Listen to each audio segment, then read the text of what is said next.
Hello, vítajte. Toto je úplne moja hymna a tento song proste sprevádza celý môj život reálne. A to je úplne moja hymna, bude to počuť všade. A naozaj na Instagrame vidím veľa ľudí, kto to používa. Nemáte na to právo. No akože sorry, ale toto je moje a keď to vidím u niekoho proste na Instagrame, kto nemá že Boss Life, tak to je to smutné. Dobre, vítajte. Kde začať?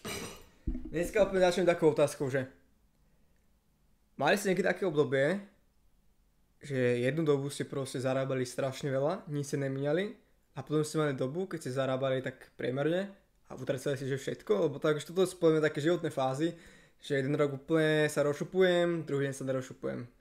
Ale to bolo iba tak na zamyslenie, takže let's go, môžeme začať.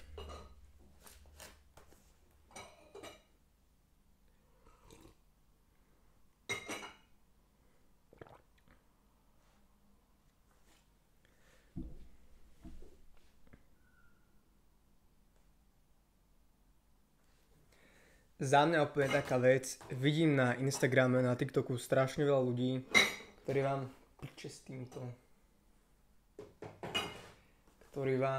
chcú podľa mňa prijať nejaký kurz a vám proste rozprávajú, ako úspieť. Ako byť úspešnými a takéto veci. Za mňa samozrejme, že je to super návod, ale je to vždy iba niečo z ich života, čo spravili.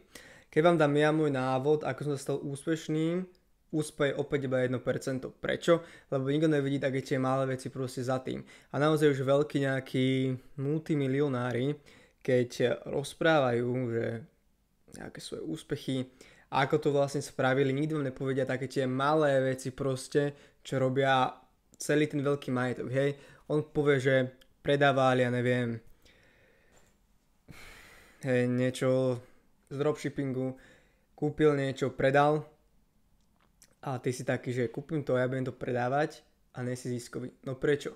Ten človek v tej danej dobe mohol mať nejaké peniaze navyše, mohol mať nejaké dedičstvo, mohol mu pomôcť nejaký kamarát, rodina, ale toto už nedal tú návodu, hej? A toto sú presne tie malé veci, ktoré ťa robia vlastne bohatým. To, že niekto za to, ja neviem, že dealoval drogy, za to má, poviem príklad, 100 000 mesačne a tie peniaze vedel dať do úplne nejakého iného biznisu, to ti nikto nepovie, hej. Všetci ti povedia, však bol som z nuly úplne, prijal som jednu vec, ale nikto tam už nevidí medzi tým tieto veci. A podľa mňa toto je úplne také, že vieme z toho asi každý nejaký svoj názor usúdiť, ale presne tieto malé veci z vás robia milionára a nie tie veľké, hej, lebo prejavať veci vie každý, ale prečo to niekomu proste ide, niekomu to nejde. Je to veľakrát v nejakých kontaktoch a takýchto vecí. Ja milujem, som to už minule spomínal, keď sú ľudia namotivovaní, ono je to super, ale musíš tam vidieť tú realitu, hej. Ak mi povieš, že do roka budeš milionárom a budeš mi to každý hovoriť, ja budem z toho úplne nervy. Akože ja nehovorím, že to dosiahneš, jasné, že to môžeš dosiahnuť, avšak keď sa povie niekto, kto nikdy nepodnikal, nemá žiadne skúsenosti, nechce sa vzdelávať, nechce proste nič, no nebudeš, hej, povedzme si to otvorene a treba takýmto ľuďom povedať, lebo oni si myslia asi niečo iné. Takže tak.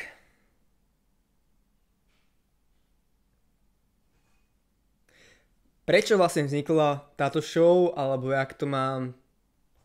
Prečo vlastne vznikla táto Jala show, alebo ak to mám povedať, vždy keď som išiel spať, ja mám strašne dobré myšlienky, hej, ja som povedal, že keby som to zapisoval, no toto treba zverejniť, hej. A neviem, keď si už v posteli, nechce sa vám to proste už zapisovať pred spaním, že čo som si zabudol povedať, Ale už to reálne robím. Vždy proste pred spaním, ja mám milión dobrých myšlienok, ja neviem, skade sa to vo mne bere. Ale reálne už to zapisujem do mobilu a reálne to vám to budeme hovoriť. Alebo ak máte nejaké dobré nápady, kľudne napíšte do DM a ja to tu kľudne poviem nejaké aj vaše rady zo života. Vo svojom okolí v poslednej dobe mám strašne veľa premotivovaných ľudí, ktorí si mysleli, že zožrali múdrosť sveta, ale o podnikaní vedia holí a vieme čo. Nechcem naozaj nikoho dehonestovať alebo nejako ponižovať, ale keď mi niekto tlačí iba svoju pravdu do hlavy a ja proste som vo fachu niekoľko rokov a viem proste tú inú pravdu a on úplne hovorí, že ne, to také bráško není, kámo, red flag. Úplne ja takýchto ľudí odstrhujem už, lebo ja nemienim počúvať proste sračky ľudí, ktorí v živote nepodnikali, nemali biznis, alebo podnikajú už 2,5 týždňa a myslia, že zožrali múdrosť sveta. Týchto mám úplne najradšej, ja neviem, fakt, kúpim si členstvo, týždeň, oni to nazývajú, že marketing, ale to marketing není. Jedna storka na Instagrame není marketing, hej, ale čo oni si myslia, že je dobré. Takže toto je úplne red flag. Keď fakt niekto je týždeň, ani nie týždeň, si zakúpi členstvo a myslí si, že on je úplne, že boss. Dovi. To je hrozné. Za mňa taká malá rada do života. Nikomu nehovorte, kto ste, čo ste, odkiaľ ste, koľko máte peňazí, aké máte plány. Nerobí to dobrotu nikomu a máte to proste v hlave. Každý deň si to opakujte a naozaj, keď to až dosiahnete, vtedy to povedzte tým ľuďom. A aj potom, keď to dosiahnete, nemusíte to každému vešať na nos, lebo ak ste úspešní, netreba to akože podľa mňa nejako rozpitvávať proste ľuďom, ktorí stoja za hovnom, keď si to mám reálne tak povedať.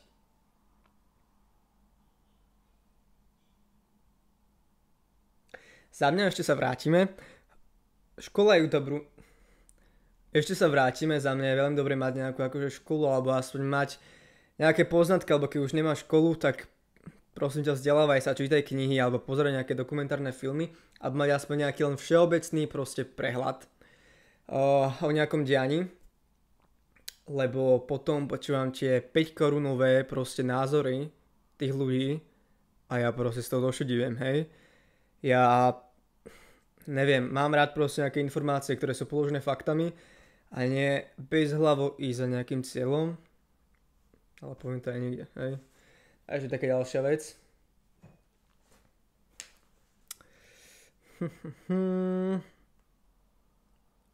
Viete čo nenávidím? Takéto neprirodzené napodobovanie na sociálnych sieťach. Reálne ja to vidím a ja mám proste nejaký svoj osobitý štýl, či už to je nejaké písanie na sociálnych sieťach, či už mám nejaké vlastné proste hashtagy, nejaké vlastné smajliky, alebo každý má podľa mňa svoj nejaký ten jedinečný, hej, slovosled a máme takú tú nejakú stopu, ktorú za sebou zanechávame a ja milujem proste, keď ma idú napodobňovať, alebo keď vidím, že niekoho napodobňujú, hej, je to naozaj trúfalé a za mňa napodobovaním sa nikdy nedostanete. Buďte proste sami s sebou a naozaj, keď budete sami s sebou, to viacej zabere, než proste keby ste sa mali hrať niekoho iného, hej. Niekto si sem sadne teraz, bude tu mať normálne čítačku, scenár a bude ma napodobňovať alebo nejakého známeho človeka.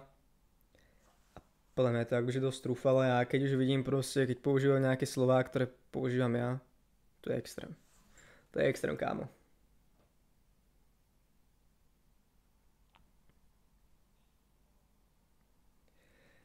Malá rada. Kašlite na každého, kto vo vás neverí. Kašlite nad neho, naozaj úplne ho odstrihnite a nevysvetľujte mu, prečo robíte toto teraz. Vy tomu chápete a to je jediná vec, ktorá dáva nejak vám zmysel. Robíte to čo najlepšie, či už nechcete podnikať, byť dobrý v športe, proste v hocičom, v škole, naozaj v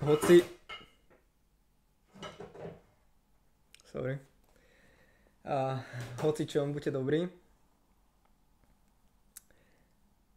Kde som skončil? Aj kašlite naozaj na každého, kto vás neverí, lebo váš cieľ vám nikto iný nesplní, iba vy sami. Veľa proste cudzích ľudí, sú to ale aj úplne že známi a tí najbližší ako rodina a blízki kamaráti, ktorí vás odrádzajú z nejakého vášho cieľa.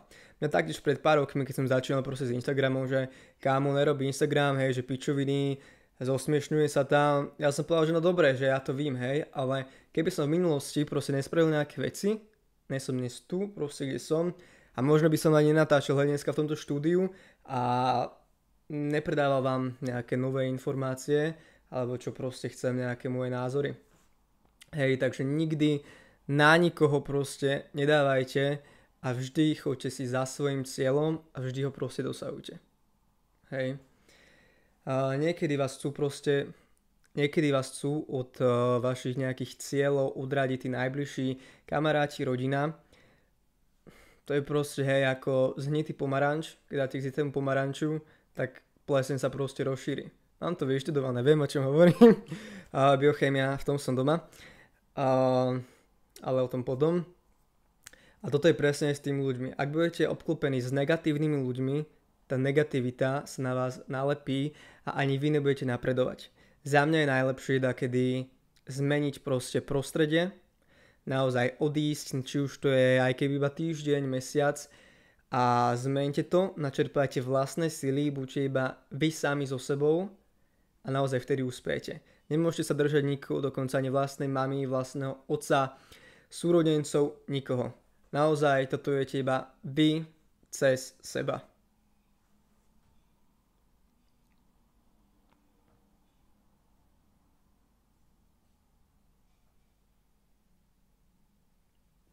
Za mňa v poslednej dobe vidím strašne veci nejako na Instagrame, keď chcú predať potenciálnemu zákazníkovi. Buď nehovorím o kurze, hovorím možno o nejakom výrobku, nejakom produkte a ten daný človek na sociálnej sieti sa kvázi povyšuje nad tým zákazníkom. Ak nespravíš toto, tak budeš proste tupý a ak si nekúpiš produkt, nebudeš taký dobrý, kámo. Ne. Toto je proste nepríjemné, je to proste všetko psychológia, avšak táto psychológia nie je správna a za mňa to úplne, že to vôbec nevplyvá správne na daného proste zákazníka a prieme to úplne cez čiaru. Každý musí si nájsť vlastný osobný marketing, nikomu nehovorím, je to možno niekoho strategická cesta, avšak na zákazníka to funguje plne veľmi negatívne a keby mi to niekto hovoril, tak ten produkt si nikdy nezakúpim, hej. To je aj ďalšia vec, keď si vaši známi, vaši kamaráti, rodina otvoria biznis. Hej, poviem príklad, budem predávať nejaký výrobok, kúpite si ho, alebo budete chcieť od toho známe, aby vám ho dal zadarmo. Podľa mňa viac percento populácie bude chcieť zadarmo ten výrobok. Avšak by sme mali podporovať týchto našich známych. Proste mi to nikdy nedalo, hej, že keď si kamoš vytvoril nejaký biznis, že kam daj mi to prosím ťa zadarmo, hej. Iné je dobré, keď daj mi to spropagujem na sociálnych sieťach, to je iné, alebo keď ma osloví, avšak vždy je podľa mňa super podporovať, hej, toho nejakého kamaráta a aj možno keď s tým produktom nejako nesúhlasíte, ale ste si blízki, podporte ho, kúpte to, naozaj nikdy neviete, keď vy budete chcieť niečo rozbehnúť a naozaj vám to pomôže, uľahčí a za mňa to je podľa mňa úplne super, hej, takže podporujme sa navzájom.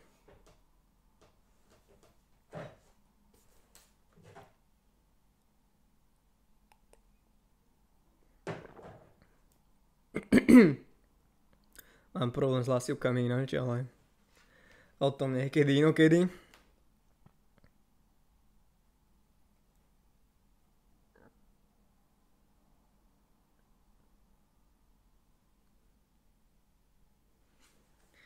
Ešte taká vec, buďte naozaj sami sebou takedy. Ja viem, že niekedy na verejnosti sa musíte pretvarovať, možno prispôsobovať danému prostrediu, ale akže to je úplne v pohode. Mne skôr vadí, keď niekto na sociálnych sieťach proste používa nejaký slangové výrazy, ktoré mu proste nejdu do úst. Na čo to používaš, keď to proste nevieš, hej? A nenarážam na nikoho, možno áno, ale ne, srandujem. Ale je to trápne. Je to trápne.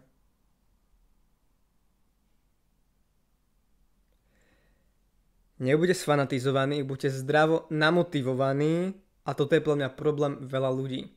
Keď ste už naozaj sfanatizovaní, vy už neviete tú realitu, vy už vidíte iba tú motiváciu, dáva sa vám dopamín do tela, vy ste proste šťastní, ale vy nekonáte nič, hej.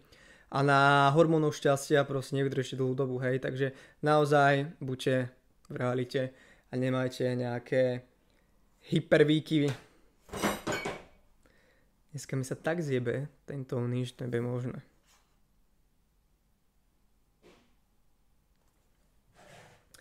Ja mám veľa kamarátov, či už naozaj sú v niečom známi, či proste podnikajú, alebo sú iba v škole, alebo proste hocičo, hej, mám rôznych kamarátov, avšak stretávate sa s ľuďmi, ktorí vám iba niečo dávajú, a nie naopak, ktorí vám berú energiu, hej.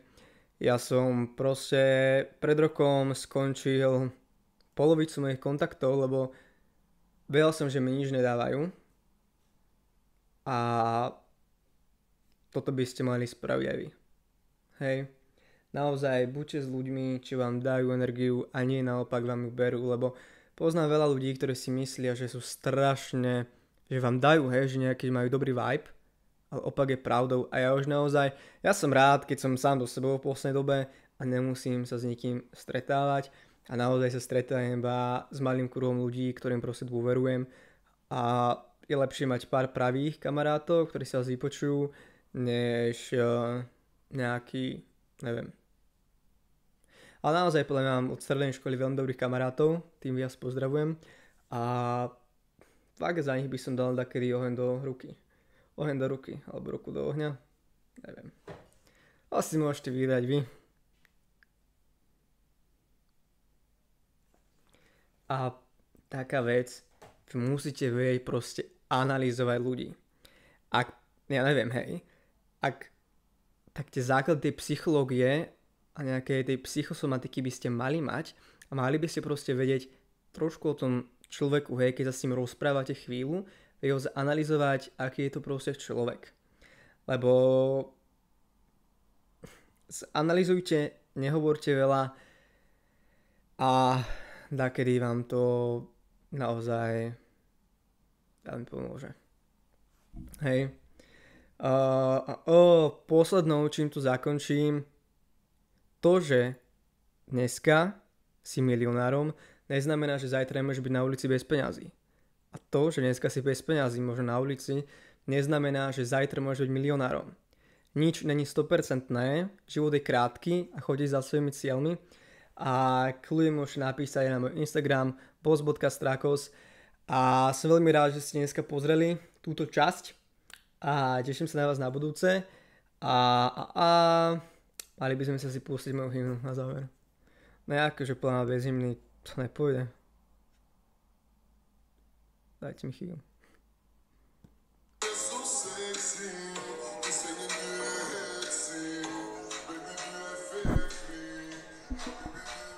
Ja proste, keď sa táto hudba začne hrať, moja minulosť v limuzíne s kamarátmi, vždy slzy do očí.